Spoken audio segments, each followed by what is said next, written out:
नमस्कार, मेरा नाम है सुमित सिंह मेहता। हाजिर होकर सामने सॉलिड स्टेट से रिलेटेड एक और नया लेक्चर लेके। सबसे पहले मैं आशा करता हूं कि आप सब लोग कुशल मंगल होंगे, आपके सब घर में सब बढ़िया होंगे और जो ये लेक्चर सीरीज हमारी चल रही है हीट कैपेसिटी से रिलेटेड, इसको आप इंजॉय कर रहे होंगे। ठीक है, तो अभी तक हमने क्या पढ़ा, एक हमारी सीरीज जैसे चल रही थी किस पर बेस्ड, डी बाई थ्योरी पर बेस्ड, और उसी में आज हमारा lecture number I think 3rd है। ठीक है, और हम क्या करने वाले हैं आज, डी बाई अप्रोक्सीमेशन को क्या करने वाले हैं, डील करने वाले हैं इसके साथ। देखो अभी तक हमने क्या डिस्कस किया था, पिछले लेक्चर में हमने एक सीरीज जैसी चलाई थी और उसमें हमारे पास डिफरेंट कैरेक्टर आए थे, और उन्हीं में से एक कैरेक्टर क्या था हमारे पास कि number of mode in a frequency range mu two mu plus D mu, और हमने उसके लिए क्या किया था, एक मैथमेटिकल फॉर्मूला ड्राइव किया था। उस सबसे पहले मैं उसको लिख लेता हूँ, फिर जो अगली कहानी है उसे क्या करते हैं, हम शुरू करते हैं। ठीक है, तो कुछ ऐसा था मेरे पास कि number of modes of vibration in frequency range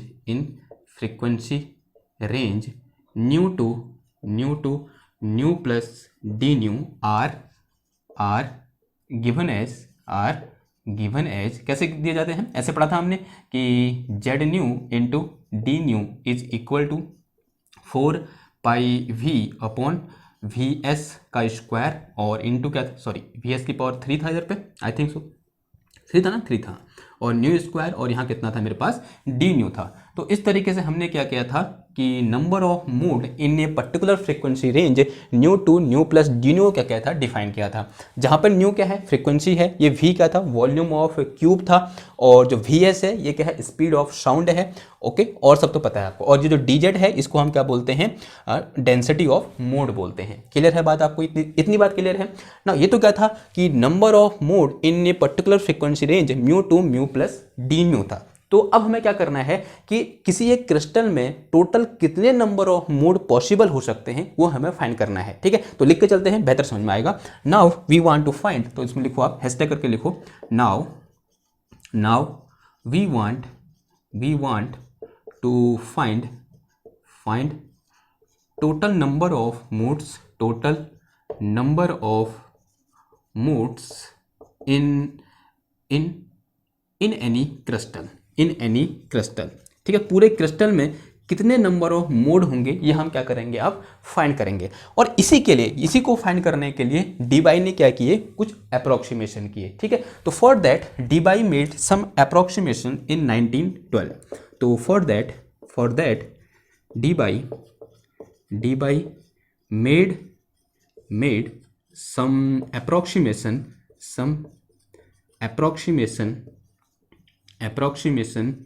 इन 1912 में क्या किए, कुछ अप्रोक्सीमेशन किए। उनमें से जो पहला अप्रोक्सीमेशन था उसको हम पहले डिस्कस कर चुके हैं, और वो ये था कि फॉर ए इलास्टिक वेव के लिए कोई भी एक क्रिस्टल किस तरह बिहेव करता है, एक कंटिन्यूस मीडियम की तरह बिहेव करता है। ऐसा क्यों होता है, बिकॉज जो इलास्टिक वेव की जो वेवलेंथ होती है वो बहुत लार्ज होती है in compare to the interatomic distance of any crystal. ठीक है, तो पहला जो अप्रोक्सीमेशन था वो क्या था हमारे पास, जो मेरे पास क्या होता है, any crystal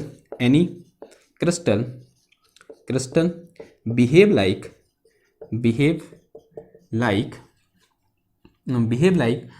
continuous CONTINOUS, spelling फिर भी मैंने गलत लिखी है, आप देख लेना। फॉर ए कंटिन्यूस मीडियम, हाँ, behave like a continuous medium for elastic wave के लिए किस तरह बिहेव करता है, एक कंटिन्यूस मीडियम की तरह क्या करता है, बिहेव करता है। ऐसा क्यों होता है वो भी लिख दो, because wavelength of elastic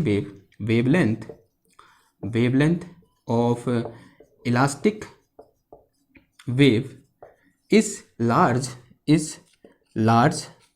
compare to the किसके कंपेयर में, जो मेरे पास क्या है, इंटर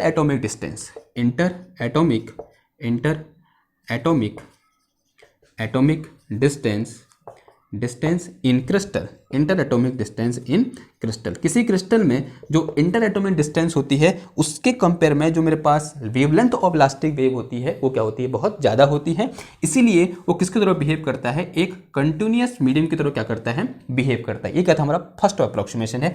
दूसरा अप्रोक्सीमेशन लिखो, देखो क्या है दूसरा approximation.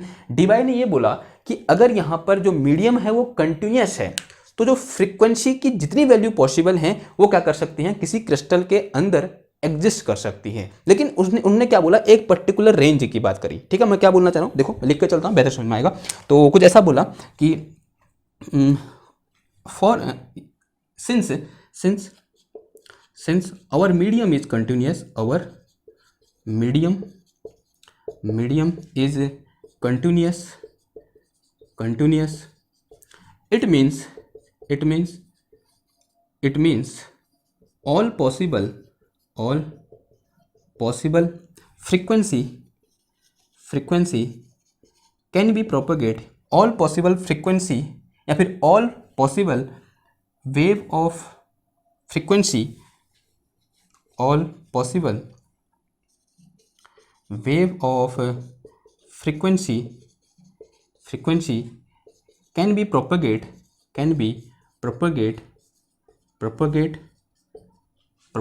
through the medium, through our medium। ऐसा होगा नहीं होगा, अगर कंटिन्यूस है तो कंटिन्यूस है तो वहाँ हर तरह की फ्रीक्वेंसी पाई जाएगी, मतलब फ्रीक्वेंसी की कोई वैल्यू छूटेगी नहीं। और अगर फ्रीक्वेंसी की कोई वैल्यू नहीं छूटेगी उसका मतलब हर फ्रीक्वेंसी की वेव उस क्रिस्टल से क्या कर सकती है, प्रोपेगेट कर सकती है। लेकिन डिवाइन ने क्या किया, एक कंस्टेंट लगाया और उन्होंने बोला कि but in a particular frequency range, but in a particular frequency range. ऐसा क्या होगा, एक पर्टिकुलर फ्रीक्वेंसी रेंज की ही बात करेंगे हम। ऐसा नहीं बोलेंगे कि फ्रीक्वेंसी 0 से इन्फिनिटी है, हम 0 से किसी एक पर्टिकुलर फ्रीक्वेंसी तक की क्या करेंगे, बात करेंगे, but in a particular frequency range.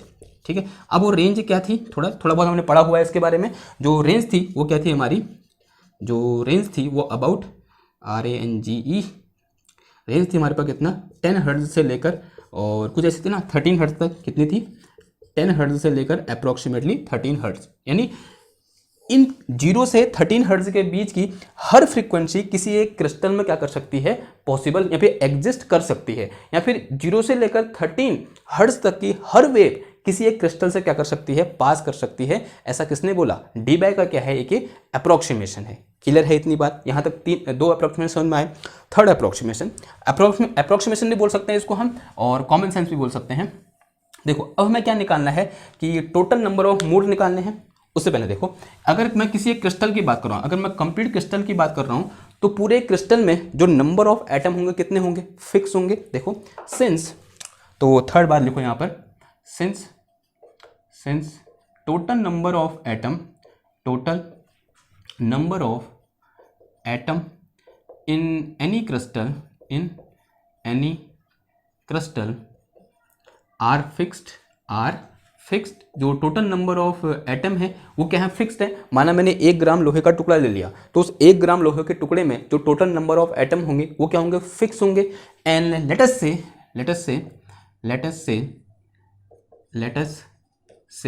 That is they are n।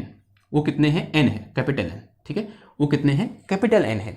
अब देखो, अब ध्यान सुना है आगे बात जो मैं बोलने जा रहा हूँ। मैं ये बोलने जा रहा हूँ कि अगर मैं एक एटम की बात करूँ तो एक एटम के लिए जो मेरे पास मोड ऑफ वाइब्रेशन होंगे वो कितने होंगे। एक एटम के लिए जो वाइब्रेशनल मोड ऑफ वाइब्रेशन होंगे वो कितने होंगे, 3 होंगे। क्यों, क्योंकि एक एटम की जो वाइब्रेशनल डिग्री ऑफ फ्रीडम होती है वो कितनी होती है, 3 होती है।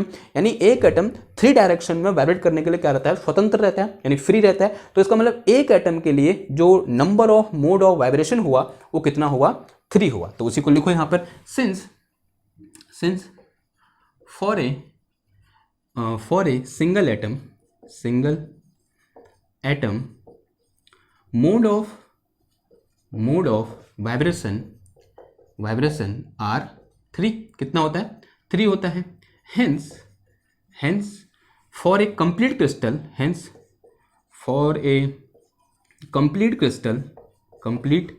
क्रिस्टल कितना हो जाएगा बताओ, number of mode of vibration कितने हो जाएंगे, number of mode of vibration कितने हो जाएंगे बताओ?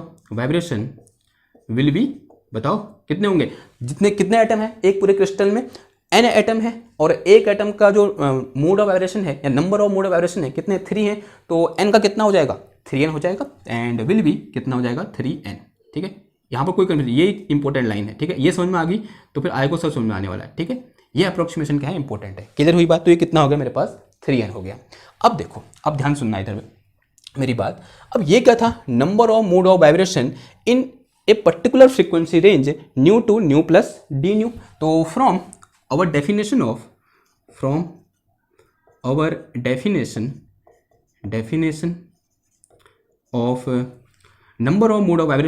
number of mode of vibration in frequency range nu to nu plus d nu is we have is क्या है हमारे पास? देखो कि दिस इज इक्वल टू कितना है? ये चीज़ है मेरे पास, कितना है? दिस इज इक्वल टू, तो दिस इज इक्वल टू कितना है? Z nu into d nu है। यानी किसी एक particular frequency range nu to nu plus d nu में जो number of mode of vibration है कितने हैं? इतने हैं। Hence total number of mode of vibration कितना हो जाएगा बताओ? Hence total number of mode of vibration कितना हो जाएगा? देखो क्या करोगे, देखो ये पर्टिकुलर इस रेंज में कितने हैं? इतने हैं। अब टोटल कितने हो? इसको क्या कर दोगे? इंटीग्रेट कर दोगे। क्या कर दोगे? इंटीग्रेट क्यों किया? क्योंकि उन्हें मीडियम कैसा है? कंटिन्यूअस है। कंटिन्यूअस मीडियम इंटीग्रेट करते हैं तो क्या आ जाएगा? तो total number of mode of vibration कितना हो जाएगा? इंटीग्रेशन, ये आ जाएगा मेरे पास कितना? जेड न्यू इंटू कितना आ जाएगा? D nu, and this is equal to किसके बराबर होगा बताओ? कितना है मेरे पास? यहाँ निकाला भी मैंने, कितना है? 3n। तो दिस इज इक्वल टू कितना आ जाएगा?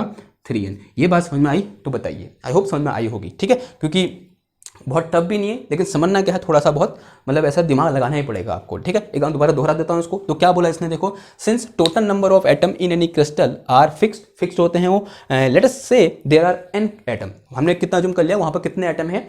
n एटम है। तो इसका मतलब क्या हुआ? Since for a single atom mode of vibration are 3, मतलब एक एटम के जो मोड ऑफ वाइब्रेशन होते हैं, या फिर number of mode of vibration होते हैं, वो कितने होते हैं? 3 होते हैं। तो n एटम के कितने हो जाएंगे? 3n हो जाएंगे। तो total number of mode of vibration कितने हो गए? 3n हो गए। And from our previous calculation we know कि number of mode of vibration in a frequency range nu to nu plus d nu is equal to this thing. तो total number of mode of vibration कितने हो जाएंगे? और definition से, मतलब जो definition हमने पढ़ी हुई है number of mode of vibration की, उससे कितने हो जाएंगे? इसका इंटीग्रेशन, यानी सब जितनी फ्रीक्वेंसी है उन सब में क्या कर दोगे? इंटीग्रेशन कर दोगे। तो ऐसा आया, and this is equal to 3n। तो ये लिखना गलत तो नहीं है, बिल्कुल सही है। अब देखो, अब क्वेश्चन आता है किसका? फ्रीक्वेंसी का। देखो, पहली नज़र में हमें क्या लगता है, जैसे हम कंटिन्यूअस मीडियम की बात करते हैं तो हम ये बोलते हैं कि यहाँ फ्रीक्वेंसी कहाँ से कहाँ तक होगी? 0 से लेकर इन्फिनिटी तक होगी। कहाँ से कहाँ तक होगी? 0 से लेकर इन्फिनिटी तक होगी। पहली नज़र में ऐसा लगता है, लेकिन डीबाई ने ये बोला कि ये चीज़ क्या है? गलत है। डीबाई ने क्या बोला? ये जो मैंने लिखा है यहाँ पर, जो लिमिट लगाई है, limit is wrong. The formula is right but limit is wrong. जो लिमिट है वो क्या है मेरे पास? Limit is wrong.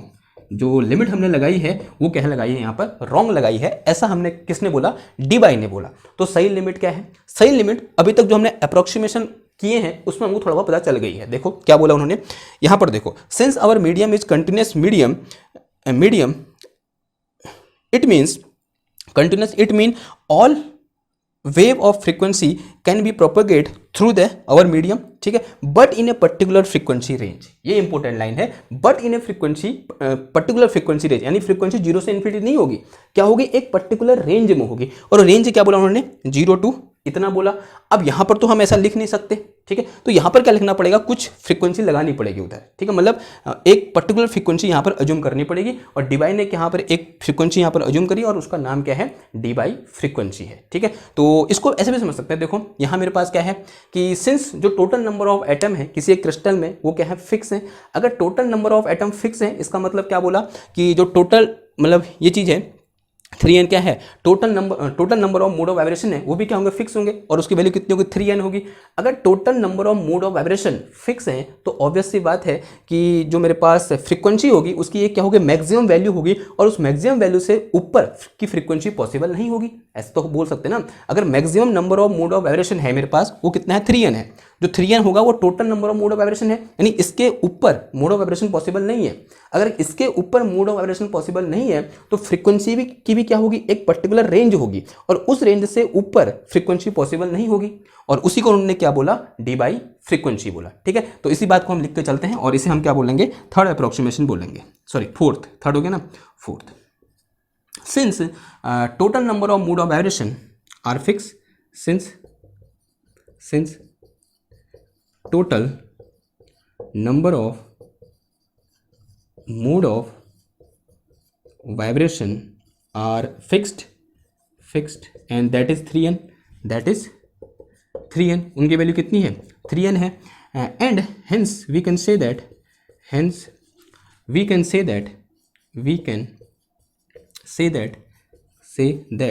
there will be some maximum value of a possible, and there will be some possible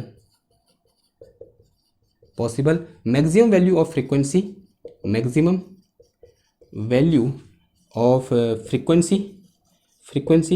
and above this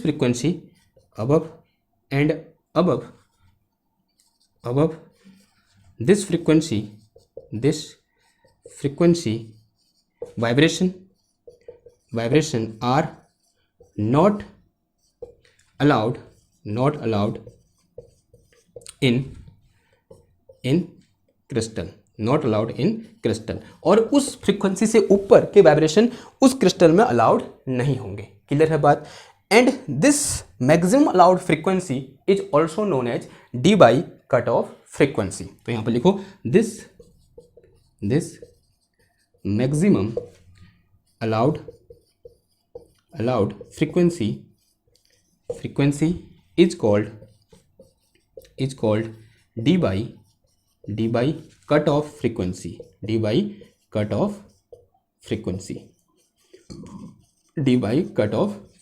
and represented by d nu। ठीक, किससे represent करते हैं हम उसको, न्यू डी से रिप्रेजेंट करते हैं। किससे, न्यू, उसके नीचे बेस में एंड डी। ठीक है, डी न्यू डी किसको रिप्रेजेंट कर रहा है, डी बाई को। ठीक है, ओके ना। अब देखो, अब जहां जीरो से इन्फिनिटी किया था हमने, तो क्या हो जाएगा, जीरो से कहां हो जाएगा, न्यू डी हो जाएगी लिमिट। ठीक है, तो लिमिट इज रॉन्ग, तो सही लिमिट क्या बोली उन्होंने, वो कहां से कहां होगी, जीरो से न्यू डी के बीच में होगी। ठीक है, नाउ करेक्ट रिलेशन या फिर करेक्ट स्टेटमेंट या बोलते हैं करेक्ट रिलेशन या correct formula for total number of mode of vibration कितना हो जाएगा, लिमिट चेंज कर दो, लिखो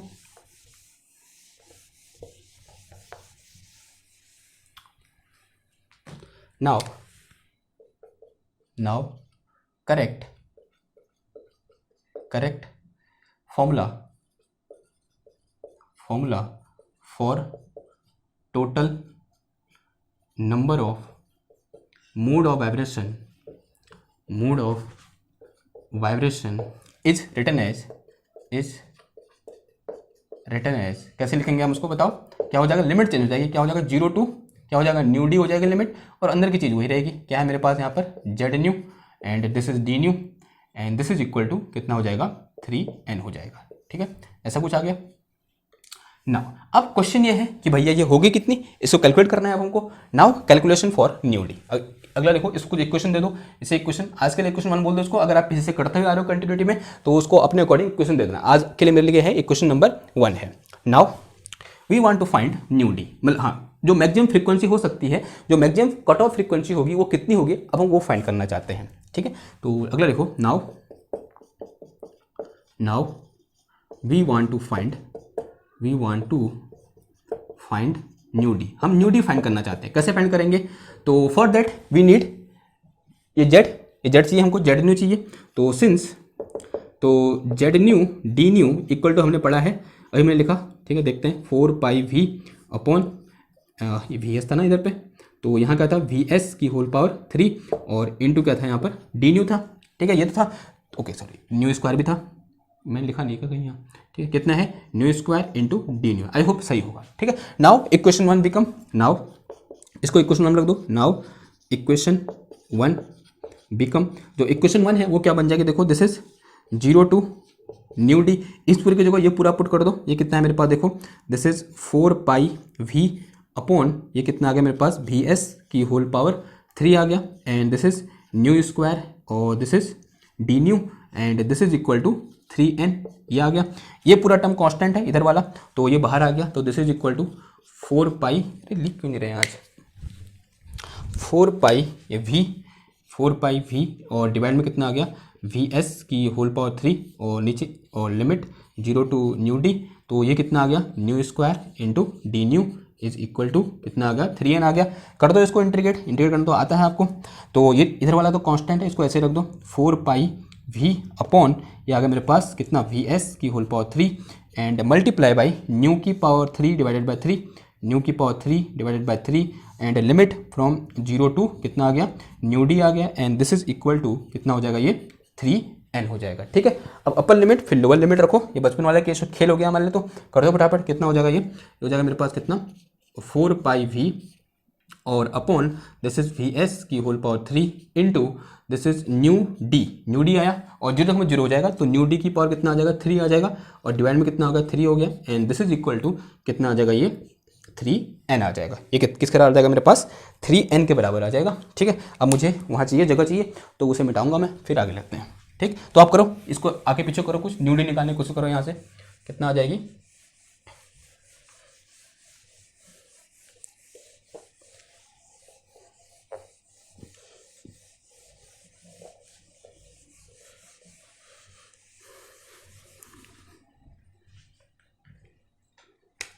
ओके। न्यू डी निकालना है, तो न्यू डी निकालने के लिए क्या करोगे, तो इसको इधर मल्टीप्लाई कर देंगे। ठीक है, तो यहाँ से मेरे पास न्यू डी की होल पावर 3, तो ये 3 इधर मल्टीप्लाई हो गया, तो 3 3 9n आ गया एंड 9n, और ये कितना आ जाएगा यहाँ से मेरे पास वी एस की होल पावर 3 आ गया और डिवाइड में कितना बचा, ये आ गया मेरे पास पूरा, ये क्या है मेरे पास 4 पाई v, कितना आ गया 4 पाई v आ गया।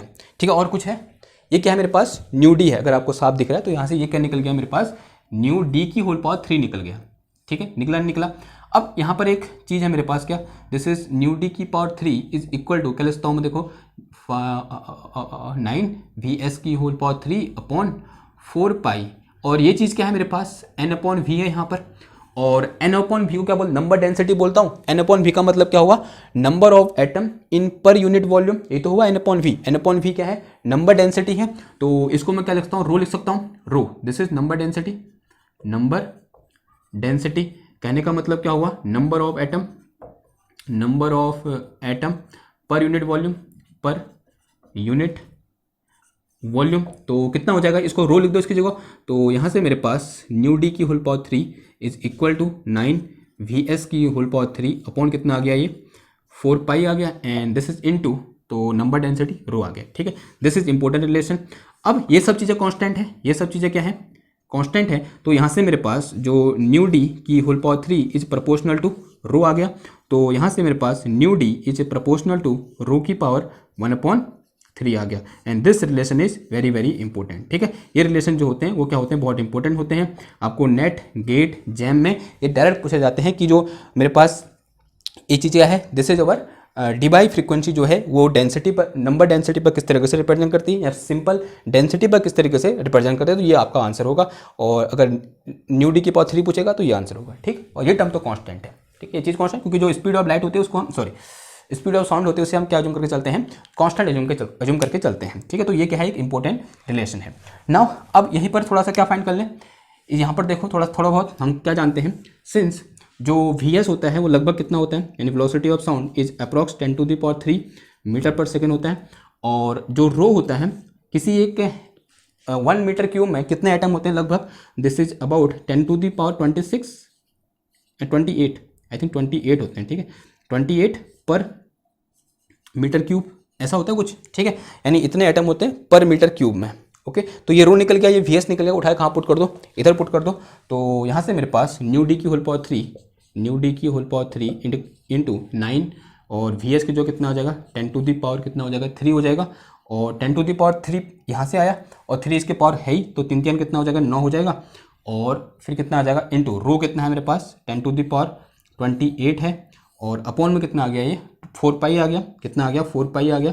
अगर मैं यहाँ से क्या निकालूंगा, अब कैलकुलेट तो नहीं कर रहा हूँ मैं, जो न्यू डी आएगा वो लगभग कितना आएगा 10⁻13 हट जाएगा। ठीक है, यही हमने लिखा था फर्स्ट में कि जो फ्रीक्वेंसी होगी कहाँ से कहाँ तक पॉसिबल है, न्यू डी से लेकर 10⁻13 हर्ट्ज तक क्या है पॉसिबल है। और इससे अधिक की जो फ्रीक्वेंसी होती है वो कहाँ जाती है, इंफ्रारेड में आ जाती है। तो हम इसको ये भी बोल देते हैं कभी कभी कि जो अलाउड वेव है वो कहाँ से कहाँ तक पॉसिबल है, साउंड वेव से लेकर इंफ्रारेड तक क्या है पॉसिबल है, ऐसा हम बोल देते हैं कभी कभी। ठीक है, तो जो यहाँ से न्यू डी आया वो अप्रोक्सीमेटली क्या होता है, 10⁻13 हर्ट्ज होता है। ठीक है, हाँ कभी कभी हो सकता है डेंसिटी चेंज हो जाए या वेलोसिटी ऑफ साउंड चेंज हो जाए, तो वहाँ पर रिलेशन क्या हो जाएगा, थोड़ा सा हमारा गड़बड़ा जा सकता है या फिर चेंज हो जाएगा। ठीक है, तो फिलहाल के लिए जो मेरे पास मोस्ट कॉमन रिलेशन है, मतलब कॉमन वैल्यू है किसकी, न्यू डी की, वो कितनी होती है, लगभग 10⁻13 हर्ट्ज होती है। सिंपल है बात। तो ये क्या निकाल दिया हमने, कैलकुलेशन फॉर क्या हो गया, ये न्यू डी हो गया, तो निकाल दिया। ठीक है, ये चीज़ पूरा होगी। नाउ अब आते हैं हमारे मुद्दे की बात पर। अब हमें मतलब जिस चीज़ के लिए सारी मशक्कत हुई ना अभी तक, वो चीज़ हमें मिलने वाली है, और वो चीज़ क्या है, स्पेसिफिक हीट ऑफ सॉलिड। ठीक है, तो now we are going to calculate heat capacity. तो ठीक है, तो इसे मिटाता हूँ मैं, तो लिखते चलते हैं। Now we are going to finally after 2 or 3 lecture or after doing lots of hard work and lots of concentration and with a full मतलब क्या बोलते हैं उसको, पूरी शिद्दत के साथ हमने अभी तक जो पढ़ा, अब उसका फल हमें मिलने वाला है। ठीक है, ये बोल सकते हैं दूसरी भाषा में। ठीक, तो ये पूरी मशक्कत हुई किस चीज़ के लिए, सिर्फ और सिर्फ ये निकालने के लिए। यार ये चाहिए हो गया मेरे को, मिट गया यार, चलो कोई बात नहीं, दोबारा कैलकुलेट कर लूँगा मैं। ठीक है, देखो क्या है, now we are going to find, now finally we are going to find heat capacity by the help of Debye theory।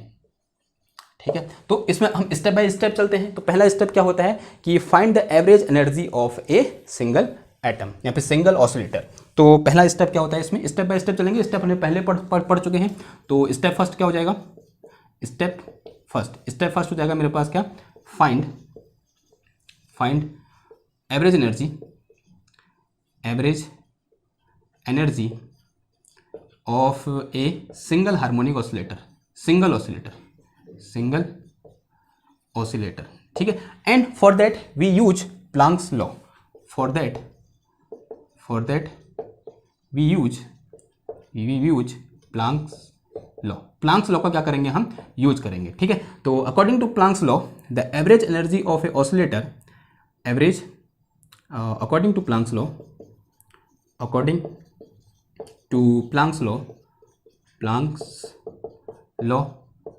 Average energy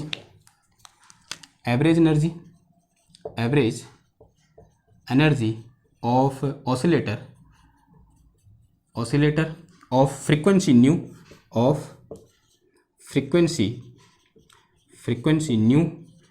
and at temperature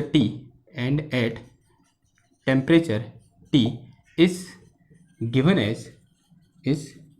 as ठीक है, ऐसे देते हैं एवरेज एनर्जी E एवरेज। ठीक है, बार का मतलब average is equal to क्या होता है, एच न्यू अपॉन, क्या हो गया मेरे मार्कर को यार आज, अभी तो इनके भरी थे मेरे, एच न्यू अपॉन ई की पावर एच न्यू अपॉन के टी, इसको के बी टी लिख दूँ, के बी टी का मतलब के बी मतलब बोल्ट्जमान कांस्टेंट। ठीक है, एंड -1। ठीक है, ये होता है रिलेशन। ये क्या निकला, एक सिंगल एटम की क्या निकल गई मेरे पास, ये मतलब एवरेज एनर्जी निकल के आ गई, जहाँ पर जो H है वो क्या है, प्लैंक कांस्टेंट है, H इज प्लैंक कांस्टेंट। ठीक है, और जो न्यू है वो क्या है, मेरी फ्रीक्वेंसी है, वो तो हम जानते ही हैं। ठीक है, और जो के बी है वो क्या है, मेरा बोल्ट्जमान कांस्टेंट है। ये क्या है, मेरा बोल्ट्जमान कांस्टेंट। ठीक है, ये क्या है, बोल्ट्जमान कांस्टेंट है। किधर है बात, अब देखो अब ये तो क्या निकली, सिंगल एटम के निकले। अब क्या निकालनी है हमको, जो पूरा क्रिस्टल है उसकी जो एनर्जी होगी, टोटल एनर्जी होगी, वो क्या होगी। तो स्टेप सेकंड में क्या निकालते हैं हम, जो स्टेप सेकंड होता है वो हमको पता है क्या होता है, टोटल एनर्जी। क्या होता है, टोटल एनर्जी। तो टोटल एनर्जी क्या होती है बताओ, टोटल एनर्जी अभी वहाँ क्या करते थे हम 3n से मल्टीप्लाई कर देते थे ऐसा हम 3n से क्या करते थे मल्टीप्लाई कर देते। लेकिन यहाँ पर क्या करेंगे हम नंबर ऑफ मोड यानी टोटल नंबर ऑफ मोड कितने हैं उससे क्या कर देंगे मल्टीप्लाई कर देंगे। सिंपल सी बात हुई। एक मोड की जो एनर्जी है यानी for a particular mode energy ये है या फिर for a particular harmonic oscillator के लिए एक पर्टिकुलर मोड में एनर्जी ये है। तो अगर मेरे पास कितने मोड हैं जितने टोटल नंबर ऑफ मोड हैं उससे क्या कर दूंगा इससे मल्टीप्लाई कर दूंगा तो क्या निकल के आ जाएगी टोटल एनर्जी निकल के आ जाएगी। तो देखो since number of mode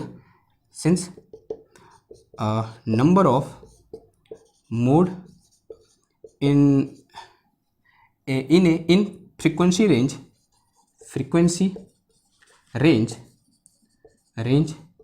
nu to nu plus d nu r कितने थे बताओ।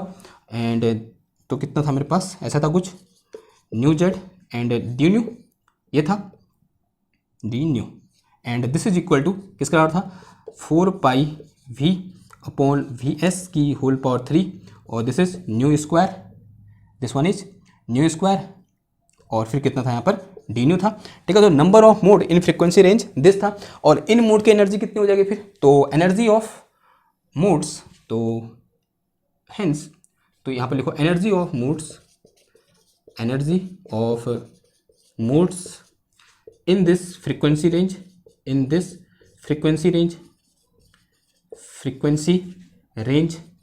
कितनी हो जाएगी। देखो एक छोटी सी फ्रीक्वेंसी रेंज में है तो छोटी सी फ्रीक्वेंसी रेंज में जो हमारे पास मोड होंगे नंबर ऑफ मोड होंगे तो क्या लिखा energy of modes in this frequency range क्या हो जाएगी मेरे पास डीई छोटी सी energy d E is equal to एक मोड की जो एनर्जी है उससे मल्टीप्लाई कर दो इसको तो कितना आ जाएगा मेरे पास है जेड न्यू डी न्यू और इनटू कितना आ जाएगा ये पूरी चीज़ ये क्या है मेरे पास देखो एच न्यू अपॉन ई की power h nu upon k B T और माइनस कितना आ गया 1 आ गया। ठीक है। H nu upon k B T minus कितना आ गया हमारा 1 आ गया। अगर मुझे टोटल एनर्जी निकालनी है तो क्या कर दूंगा इंटीग्रेट नाउ टोटल एनर्जी तो नाउ टोटल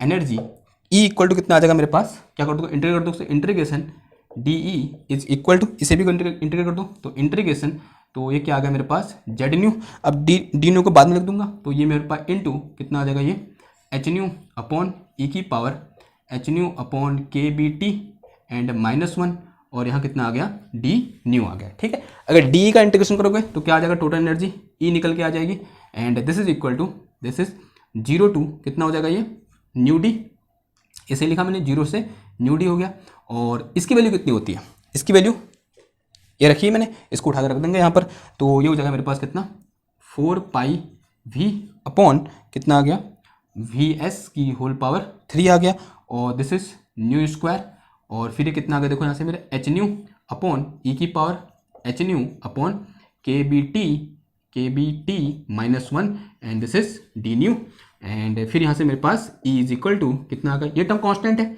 ये बाहर आ जाएगा और एच भी कांस्टेंट है तो 4 पाई वी एच बाहर आ गया अंदर कितना बच गया वी एस की होल पावर 3 और दिस इज लिमिट 0 से न्यू डी और न्यू से न्यू इंटू न्यू स्क्वायर तो कितना आ जाएगा मेरे पास न्यू की पावर 3 और अपॉन कितना आ गया ई की power h nu upon k B t and -1 and into कितना आ गया डी न्यू आ गया। ठीक है।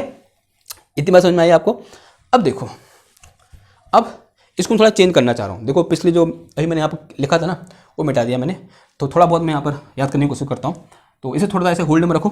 देखो सिंस वी हैव मैं कुछ याद करने की कोशिश कर रहा हूँ यानी इसको मैं इस न्यू डी के टर्म में लिखना चाह रहा हूँ। ठीक है। इस पूरी चीज़ को मैं न्यू डी के टर्म में क्या करना चाह रहा हूँ लिखना चाह रहा हूँ। देखो क्या था मेरे पास मैं थोड़ा सा याद करने की कोशिश करता हूँ। हम भूल गए मतलब मिट गया तो कोई बात नहीं हम दोबारा उसको ड्राइव कर सकते हैं ऐसी कोई दिक्कत नहीं है हमारे पास हमारे साथ। ठीक है। ओके देखो तो क्या है मेरे पास क्या था मेरे पास कुछ ऐसा था मैं याद कर रहा हूँ तो 0 से न्यू डी था फिर यहाँ पर क्या था मेरे पास 4 पाई वी न्यू एस की होल पावर 3 और यहाँ nu square into d nu equal to कितना था 3n था इसको हमने इंटीग्रेट किया था तो this is 4 pi we upon nu S की whole power 3 into this is nu D की होल पावर 3 अपॉन 3 आया था and this is equal to 3n था। तो यहाँ से मैं अगर मैं वी एस निकालूंगा तो कितना हो जाएगा ये अगर मैं वी एस की होल पावर 3 निकालूँ then this is equal to 4 pi v into nu D की होल पावर 3 और अपॉन ये 3 9 आ गया तो 9 और एन भी आएगा इधर, तो 9n, सही लिख रहा हूँ यार मैं, ये इधर जाएगा तो 9n, बस इतना आ जाएगा, 9n आ जाएगा नीचे। तो यहाँ पर जो Vs की होल पावर 3 है उसको मैं ये लिख सकता हूँ यहाँ पर, ठीक है, इसको मैं ये लिख सकता हूँ, आपको ये नहीं करना है, आपको पीछे से देखना है। तो आप इस Vs की होल पावर 3 की जगह ये पूरा टर्म लिख सकता हूँ, तो लिख दो यहाँ पर। तो total energy E is equal to कितना है मेरे पास 4πV इंटू एच, और डिवाइड में ये पूरा चीज़ आ गया, तो क्या है मेरे पास है 4πV इंटू न्यू डी की होल पावर 3 और अपॉन कितना आ गया ये 9n आ गया, और into this is 0 to nu D हो गया ये, एंड दिस इज न्यू की पावर इधर 3 तो है ही, एंड दिस इज ई की पावर एच न्यू अपॉन कितना आ गया ये के बी टी एंड माइनस का 1 और इनटू कितना आ गया डी न्यू आ गया, ठीक है।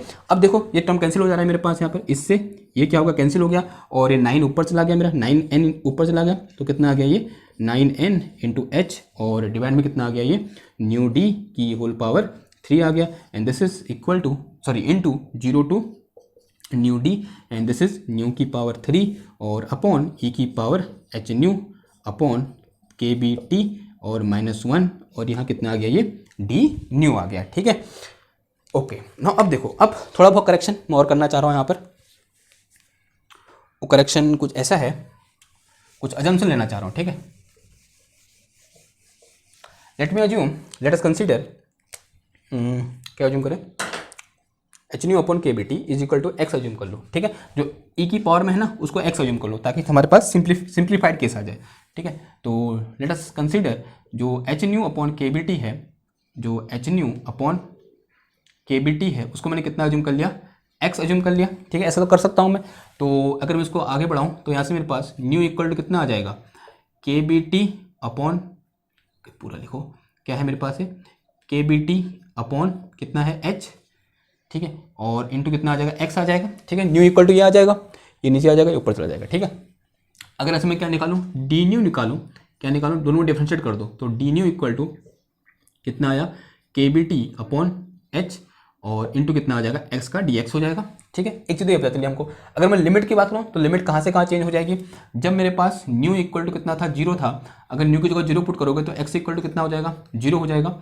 जब मेरे पास न्यू इक्वल टू कितना था न्यू डी था, तब मेरे पास जो x इक्वल टू हो जाएगा वो कितना हो जाएगा, उसकी कुछ वैल्यू अज्यूम कर लो, दिस इज एक्स एम बोल दो maximum value of x, because this is the maximum value of frequency, it mean what we will get at this particular frequency, this will be the maximum value of x, and this is equal to h nu D upon कितना आ जाएगा के B T आ जाएगा। तो limit x से 0 से कहाँ हो जाएगा एक्स एम हो जाएगी, और ये सब उठा के यहाँ रख दो, ठीक है। तो ये मेरे पास e इक्वल टू कितना आ जाएगा, e equal to 9n(h) upon nu D की होल पावर 3 आ गया, लिमिट 0 से xm हो जाएगी। अब xm की वैल्यू ये है, ये हमें याद रखना है, तो कितनी होगी 0 से न्यू डी, और न्यू की जो कितना रखा है हमने ये रख दिया हमने, क्या है मेरे पास देखो, दिस इज ओके यार क्या है ये, दिस इज के बी टी और अपॉन में कितना है h और इंटू एक्स की होल पावर कितना आ गया 3 आ गया, और डिवाइड में ये क्या आ गया e की पावर x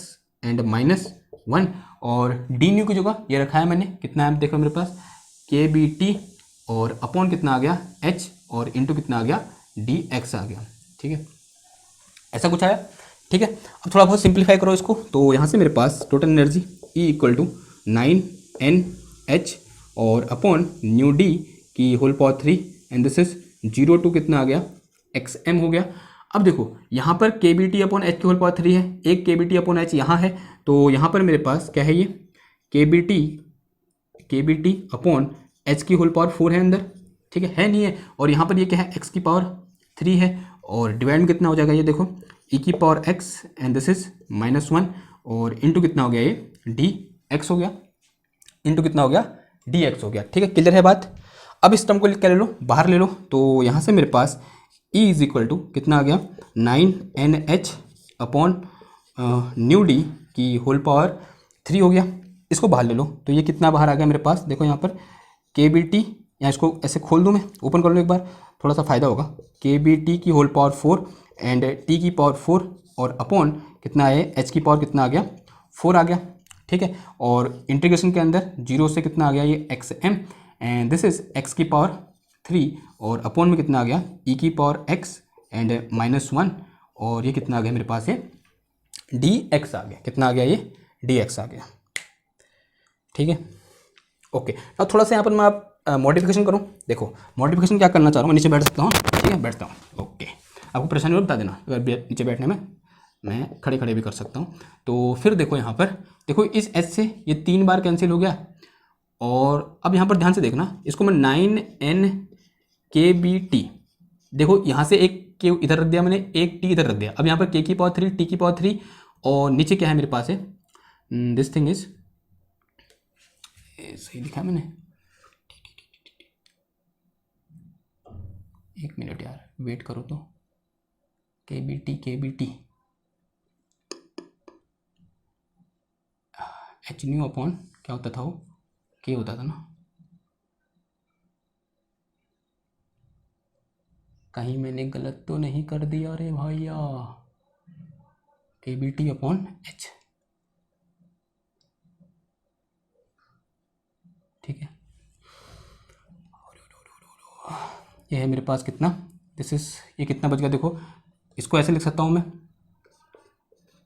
के बी की होल पावर 3 एंड टी की होल पावर 3 और upon this is nu D की होल पावर 3।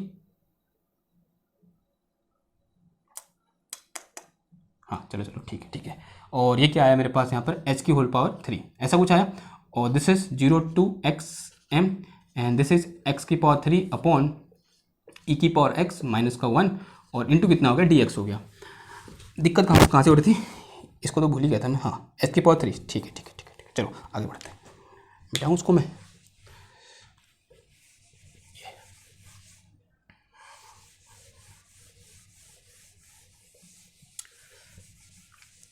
देखो क्या हो जाएगा इधर से मेरे पास, E इक्वल टू कितना आ जाएगा, E इक्वल टू आ गया मेरे पास इधर से 9n/kbt, 9n/kbt और इनटू, अब देखो यहाँ पर ध्यान सुनना, इनटू t डिवाइडेड बाय क्या लिख सकता हूँ मैं इसको, h nu D upon k B, sorry h nu B upon k B, ठीक है लिखा, h nu B upon k B और इस पूरे की होल पावर 3, ऐसा लिख सकता हूँ। के बी ऊपर जाएगा तो इधर चले जाएगा दोबारा से, इस के बी को मैं नीचे ले आया, ऐसा लिख सकता हूँ, हाँ जी ऐसा लिख सकता हूँ। देखो फिर ये क्या हो जाएगा, 0 to xm हो जाएगा, और यहाँ कितना आ जाएगा, ये x की पावर 3 अपॉन ई की पावर x माइनस का 1 और इंटू कितना हो गया, ये dx आ गया। एच न्यू डी अपॉन के, इसको हम कुछ अज्यूम कर सकते हैं। देखो सिंस हमने कुछ अज्यूम किया था कि एच न्यू ई या फिर एच न्यू अपॉन के या फिर h nu upon k B T equal to, ऐसा हमने जो किया था कि Einstein temperature E theta E, और इसी को हमने ऐसे भी लिखा था, और h cut omega naught upon k B is equal to theta E, लिखा था नहीं लिखा था, लिखा था, ये बताओ लिखा था ना। तो मैं ऐसा ही कुछ यहाँ भी करना चाह रहा था, ठीक है, ऐसा ही कुछ मैं यहाँ भी करना चाह रहा था। तो मैं सोच रहा था कि कैसे हो सकता है, देखो कैसे हो सकता है। यहाँ अगर मैं ऐसा ही ले आऊँ, जहाँ ये फ्रीक्वेंसी थी सिंपल फ्रीक्वेंसी, यहाँ क्या आ जाएगी हमारी, किसकी फ्रीक्वेंसी है, डी बाई फ्रीक्वेंसी आ जाएगी, या Debye cut off frequency आ जाएगी। तो this term is equal to D by temperature, ठीक है। जहाँ ये आइंस्टीन टेम्परेचर था, तो सिमिलरली तो क्या लिखता हूँ मैं यहाँ से, सिमिलरली जो मेरे पास क्या है, H nu D upon k B है, वो किसके बराबर है मेरे पास, थीटा डी के बराबर है। And here theta D is D by temperature, जो थीटा डी है इसका नाम क्या है मेरा, डी बाई टेम्परेचर है, this is D by temperature, ठीक है। इतनी समझ में आई बात, ओके। देखो अब इससे फायदा क्या हुआ, इसको उठा के उधर रख दो, देखो फायदा ही फायदा है।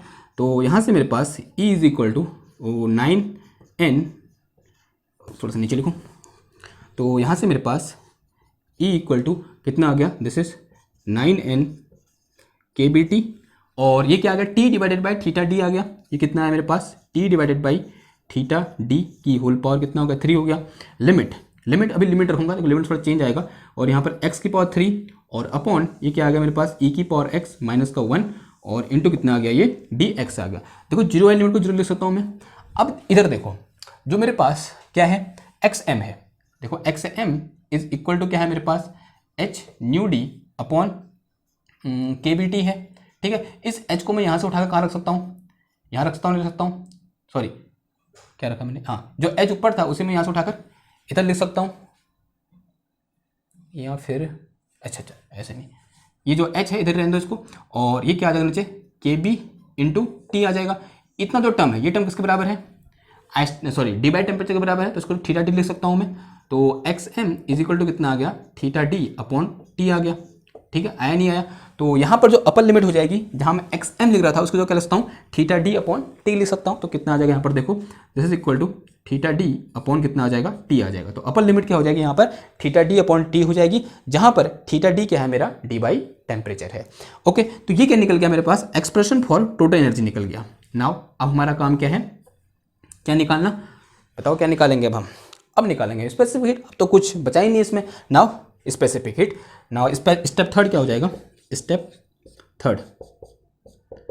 थर्ड में क्या होता है, जो सी वी होता है वो क्या होता है, del E divided by del T at constant volume होता है। ठीक है, ये क्या होता है मेरा, सी बी होता है। ठीक, तो एक मिनट वेट करो आप। ठीक है, ये बहुत आसान है, अभी करते हैं, मेरे को एक काम आ रखा है, मैं उसे कंप्लीट करके आता हूँ, फिर इसको आगे बढ़ते हैं। ओके,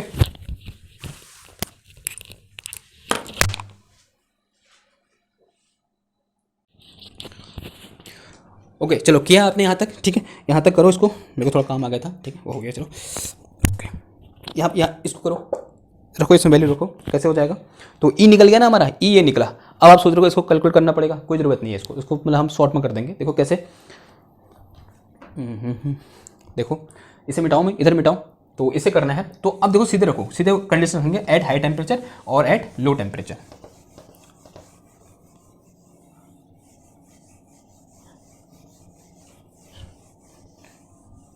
ठीक है, तो सीधे रखो एट हाई टेम्परेचर। तो सबसे पहला केस हो जाएगा यहाँ पर, कहाँ पर, एट हाई टेम्परेचर, एट, यार ये तो लिख ही रहा है, रुको हाँ एक मिनट में डाल लेता हूँ, इंक डाल लेता हूँ, फिर देखते हैं। डाली थी यार मैंने,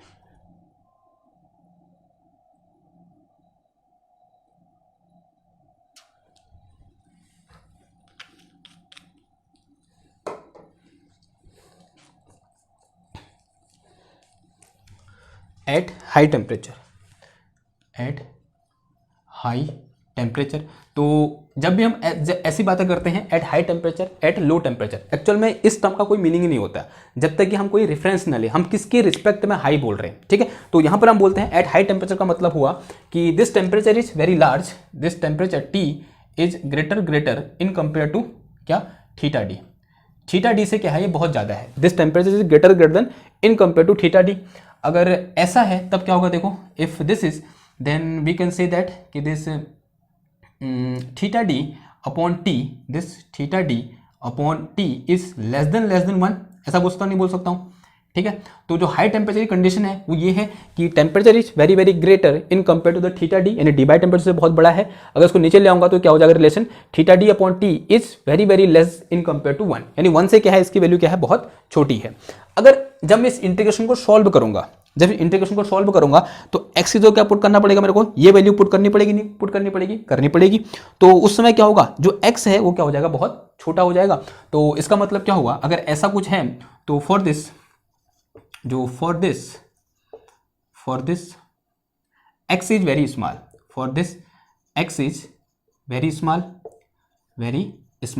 जो x जो भी आएगा वो क्या होगा, बहुत छोटा होगा। जो x होगा मेरा वो क्या होगा, बहुत छोटा होगा। क्लियर है बात। अब देखो अगर x बहुत छोटा है तो नीचे वाले टर्म को देखो, किसको, e की पावर x माइनस 1 को देखो। तो अगर मैं e की पावर x माइनस 1 की बात करता हूँ तो देखो रखें एक बार, e की power x minus 1 and this is equal to क्या होता है मेरे पास, 1 plus x square divided by 2 का factorial plus and so on, फिर प्लस कितना आता, सॉरी प्लस और फिर कितना माइनस 1 आ जाएगा, ये वाला माइनस 1। देखो इससे ये कैंसिल हो जाएगा and this higher term are neglected because this x is very small, तो दिस बिकम मोर स्मॉल। तो जो नेक्स्ट के टर्म होंगे, हायर पावर टर्म होंगे, वो क्या होंगे, और छोटे हो जाएंगे। तो on neglecting higher term we can conclude that this e की power x minus 1 is equal to क्या हो जाएगा, x हो जाएगा। तो इसकी जगह यहाँ थोड़ा कहाँ पुट कर दो, इधर पुट कर दो। तो यहाँ से मेरे पास e इक्वल टू कितना आ गया, देखो 9n kBT and this is okay kBT into T divided by, ये आ गया मेरे पास कितना, थीटा डी की whole power 3 and this is 0 कितना है ये, theta D upon T into x, sorry upon x की पावर 3 इंटू नी, और इसकी जगह कितना पुट कर देंगे हम, सीधे सीधे एक्स पुट कर देंगे। कितना पुट कर देंगे, एक्स, और ये कितना आ जाएगा, डी एक्स आ जाएगा।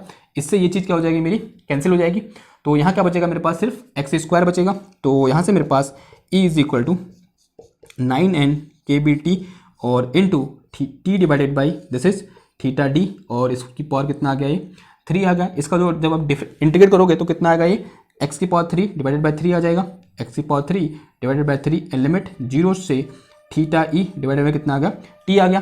तो 0 में 0 हो जाएगा, फिर अपर लिमिट पहले रखोगे तो कितना आएगा, यहाँ पर देखो ये आ गया मेरे पास कितना, E equal to 9n kbt into T divided by this is theta D की, ओहो ये ई कहाँ से हो गया यार, थीटा ई की होल पावर 3 और into this is 1/3 and this is theta E divided by T की होल पावर कितना आ गया, 3 हो गया। देखो इससे एक चीज़ क्या हो जाएगी, कैंसिल हो जाएगी, और इस 3 से ये कितने बार, 3 बार कैंसिल हो गया। तो total energy E equal to for high temperature कितना आ गया, 3n kbt आ गया। कितना आ गया, 3n kbt। अब मुझे अगर सी भी निकालना है फॉर दिस केस, तो मेरे पास सी भी इक्वल टू क्या हो जाएगा बताओ, हेंस जो सी भी आएगा वो कितना आ जाएगा, del E divided by del T at constant volume. तो सी भी इज इक्वल टू, इसको कर दो टी के रिस्पेक्ट में डिफरेंशिएट, तो कितना बचेगा, 3n के बच जाएगा, तो 3n के भी बच जाएगा। तो यही क्या है, रिलेशन था ना, यही क्या था, एक्सपेरिमेंटल रिजल्ट था कि at higher temperature it is constant and its value is 3n kb। और फॉर 1 मोल की बात करें तो फॉर 1 मोल, अगर मैं 1 मोल की बात करूं तो सी वी इक्वल टू कितना आ जाएगा, 3na kb आ जाएगा। और na kb किसके बराबर होता है, गैस कांस्टेंट के बराबर होता है। तो यहाँ से मेरे पास सी वी इज इक्वल टू कितना आ गया, 3r आ गया। तो यही क्या था, मेरा रिक्वायर्ड रिजल्ट था एट ए हायर टेम्परेचर। और इसकी यूनिट क्या हो जाएगी, कैलोरी मोल इनवर्स और केल्विन इनवर्स। ठीक है, क्लियर है बात। तो पहले चीज़ तो मतलब आ गई बात, मतलब पहली चीज़ जो पहले भी आई थी, क्लासिकल से भी आई थी, आइंस्टीन से भी आई थी, और अब डीवाई ने भी क्या कर दिया, इस चीज़ को प्रूव कर दिया कि फॉर हायर टेम्परेचर जो मेरे पास स्पेसिफिक हीट ऑफ सॉलिड या फिर हीट कैपेसिटी ऑफ सॉलिड होगा वो कितना होगा, मेरा 3r के बराबर होगा फॉर ए 1 मोल सब्सटेंस। ना अब बात करते हैं किसकी, एट लो टेम्परेचर। युद्ध तो उसी के लिए हो रहा है ना, तो सारी थ्योरियाँ फेल हो रही हैं, वो सिर्फ किसके लिए हो रही हैं, एट लो टेम्परेचर पर ही क्या हो रही हैं, फेल हो रही हैं। तो अब अगला लिखो कहाँ पर, एट लो टेम्परेचर। ठीक है, जहाँ हाई था वहाँ क्या लगा दो, लो लगा दो। ये लिख दिया था ना आपने, आई होप लिख लिया होगा यार। ठीक है, ओके, इसे लिख लो, मैं इसे मिटा दिया। अब कहाँ पर, at low temperature. Low temperature का मतलब क्या हुआ, अब अगेन लो टेम्परेचर, अगर खाली में लो टेम्परेचर लिखूं तो उससे कोई मीनिंग नहीं होती। लो टेम्परेचर किसी की रिस्पेक्ट में अज्यूम करना पड़ेगा, तो किसकी रिस्पेक्ट में, this temperature is very very low in compare to the theta D. Theta D की रिस्पेक्ट में क्या है, ये जो टेम्परेचर है वो क्या है, बहुत छोटा है। तो इसका मतलब मैं यहाँ से क्या कर सकता हूँ, जो मेरे पास थीटा डी अपॉन टी है वो क्या है, बहुत बड़ा है, किसके रिस्पेक्ट में, 1 की रिस्पेक्ट में, ऐसा बोल सकता हूँ। ठीक है, ऐसा बोल सकता हूँ, नहीं बोल सकता हूँ। और इसको ऐसा भी लिख सकते हैं हम, इसको हम ऐसे लिख सकते हैं कि this if say that if T is very very less या फिर वेरी लो टेम्परेचर, इसका मतलब क्या होगा, टी टेंस टू 0। ऐसा बोल सकता हूँ, नहीं बोल सकता हूँ, बताना। अगर मैं ये बोलूँ कि टेम्परेचर क्या है, बहुत छोटा है, तो बोल सकता हूँ T is tends to 0, T क्या है, 0 के बहुत नज़दीक है। तो उसका मतलब देखो यहाँ से मेरे पास, अगर मैं इसको कैलकुलेट करूँ, किसको, थीटा ई अपॉन टी को कैलकुलेट करूँ, then this will be tends to, limit की बात करो, ठीक है, लिमिट की बात करो, this will tends to infinity. When T tends to 0, then अगर मैं 0 से इसको डिवाइड करूंगा तो this will tends to infinity, तो इन्फिनिटी को टेंस करेगा। तो यहाँ पर जो मेरे पास क्या है, लिमिट है, वो कहाँ से कहाँ हो जाएगी, 0 से इन्फिनिटी हो जाएगी। तो देखो, तो नाउ जो मेरे पास ई निकल के आ गया, now this E is equal to, this is 9n kbt and this is T divided by, यहाँ क्या आ गया, थीटा डी और की whole power 3 and this is 0 to कितना आ जाएगा, infinity, and this is x की पावर 3 और अपॉन दिस इज e की पावर x माइनस का 1 एंड इनटू कितना आ गया, ये dx आ गया। ठीक है, कुछ ऐसा आया। अब देखो, अब ध्यान से देखना, अब ये क्या है, एक इंटीग्रेशन है, इसे हमें सॉल्व करना है। क्यों करें सॉल्व, हमें इसकी वैल्यू क्या है, डायरेक्ट याद है, और इसकी जो वैल्यू होती है वो किसके बराबर होती है, पाई की पावर 4 अपॉन 15 के बराबर होती है। ठीक है, एक अल्टरनेट मेथड भी होता है सॉल्व करने का। अगर आप इसे सॉल्व करना चाहते हो, अगर आप सॉल्व करना चाहते हो मैं बताता हूँ आपको, लेकिन हम इसे याद करना क्या करेंगे, प्रेफर करेंगे। अगर आप सॉल्व करना चाहते हो तो ये क्या है, बहुत बड़ा है, तो यहाँ से मेरे पास जो e की पावर x माइनस 1 है, इसे आप अप्रॉक्स e की पावर x एज्यूम करके इसको यहाँ पुट करना और इसको फिर ऊपर ले जाना, तो x की पावर 3 इंटू e की पावर माइनस 1 हो जाएगा। तो इंटीग्रेशन बाई पार्ट से सॉल्व करना, कम से कम 2 पेज भरेंगे और 2 पेज भरने के बाद ये लिमिट पुट करना, और जो आपका आंसर निकल के आएगा इसका अप्रॉक्स कितना निकल के आएगा, आई थिंक 6.4 निकल के आता है। ठीक है, अप्रॉक्स, मेरे को एग्जैक्ट याद नहीं है, इतना निकल गया। और जो आपका निकल के आएगा उसको इसके साथ मैच कराना, और यहाँ पाई की जगह 3.14 पुट करना, इसके साथ मैच कराना, आंसर क्या आएगा, सेम आएगा। ठीक है, मैंने करके देखा है, आंसर क्या आता है, सेम आता है, लेकिन ये अप्रोक्सीमेशन लेना पड़ेगा आपको। ठीक है, तो हम क्यों लें, हमें इसका आंसर क्या होना चाहिए, डायरेक्ट पता होना चाहिए। ठीक, किसने किया होगा तो हम क्या करेंगे, उसका फायदा उठाएंगे। तो कितना है ये, पाई की पावर 4 डिवाइडेड बाई कितना है, 15 है।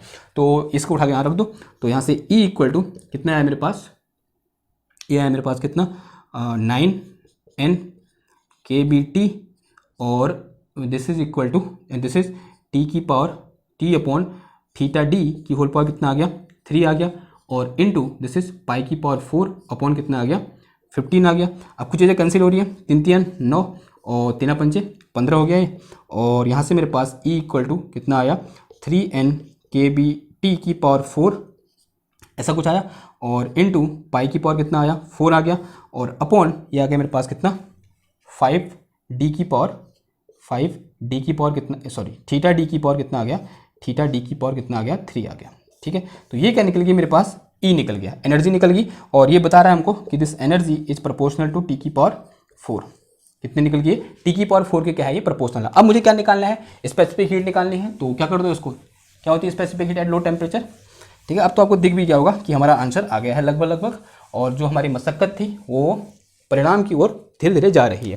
तो इसको क्या कर दोगे, जो सी बी होगा वो क्या होगा मेरे पास, del E divided by del T at constant volume होगा। तो उसको डिफरेंशिएट कर दो, तो टी की पावर 4 का क्या हो जाएगा, 4 टी की पावर 3 यानी 4 बार हो जाएगा ये, तो बार एन के बी टी, और पहले पाई लिखो, तो दिस इज पाई की पावर 4, और अपॉन नीचे कितना आ गया यहाँ पर 5, and this is theta D की whole power 3 into this is T की पावर कितना है यहाँ पर 3 आ गया।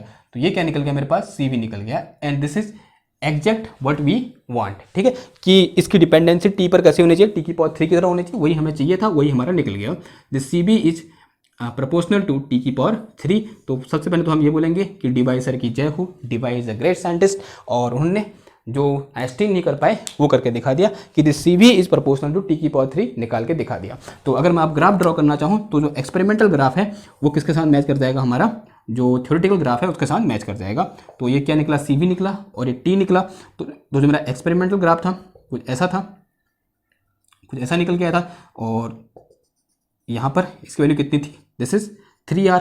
ओके, ये एक्सपेरिमेंटल है। अब थ्योरेटिकल क्या है, ठीक इसके ऊपर आ जाएगा यूँ करके, इसको क्या कर देगा, ओवरलैप कर जाएगा। क्यों, क्योंकि जो हमको चाहिए था वो हमें मिल चुका है। तो यहाँ पर इस रीजन में जो मेरे पास सी बी है वो प्रोपोर्शनल क्या है, टी की पावर 3 है, और इस रीजन में जो मेरा सी बी है वो किसके बराबर है, मेरे पास 3R के बराबर है, यानी क्या है, कांस्टेंट है। 3R के बराबर कब होगा, जब वो हम 1 मोल सब्सटेंस की बात करेंगे, और यहाँ पर वो क्या है, सॉरी ये क्या है मेरे पास, टी की पावर 3 है, जो कि हमने क्या कर दिया यहाँ से प्रूफ कर दिया। ठीक है, तो this is the thing. Okay, clear है बात। तो एट लो टेम्परेचर जो स्पेसिफिक हीट होती है वो टी की पावर 3 के प्रोपोर्शनल होती है, जो सच बात है, और उसको क्या कर दिया अब डी वाई ने अपनी थ्योरी की हेल्प से या फिर अपने कुछ अप्रोक्सीमेशन की हेल्प से प्रूव कर दिया। ओके, नाउ अब क्या ये थ्योरी हर जगह सही रिजल्ट देती है, आंसर है नहीं। ये कुछ ऐसी चीज़ें होती हैं, कुछ ऐसे सर्कमस्टांसेस होते हैं। अगर मैं मेटल की बात करता हूँ तो ये थ्योरी वहाँ पर भी क्या हो जाती है, थोड़ा बहुत फेल हो जाती है। मेटल के केस में क्या होता है, अगर मेटल के केस की बात हमने पढ़ा था कि सी भी इज प्रोपोर्शनल टू क्या होता है, C B is proportional to T होता है, उसको ये चीज़ ये नहीं बता पाई, ऐसा क्यों होता है। तो ये क्या है, failure of Debye theory, या बोल सकते हैं limitation of Debye theory, कि डी वाई थ्योरी एक पर्टिकुलर लिमिट के अंदर ही क्या हो रखी है, सक्सेसफुल हो रखी है, या फिर पर्टिकुलर एलिमेंट के लिए क्या है, सक्सेसफुल है। ठीक, वो हम क्या करेंगे नेक्स्ट क्लास में डिस्कस करेंगे कि जो limitation of Debye theory है वो क्या है। ठीक है, आई होप आज का लेक्चर आपको समझ में आया होगा, और थोड़ा लंबा लेक्चर हो गया, कोई बात नहीं। ठीक है, इतनी इसकी रिक्वायरमेंट है। तो मिलते हैं आपसे नेक्स्ट लेक्चर में एक नई वीडियो के साथ, तब तक थैंक यू, धन्यवाद।